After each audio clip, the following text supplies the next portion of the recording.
Assalamu alaikum student. Today our topic is joint stock company. In this chapter, in chapter number 5, we previously studied about the sole proprietorship and partnership.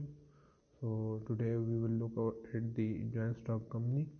So in this topic we will learn about what is joint stock company and merits and demerits of joint stock company, and also discuss about the public limited company and private limited company and its what are the major differences between these public limited company and private limited company. So moving on to definition,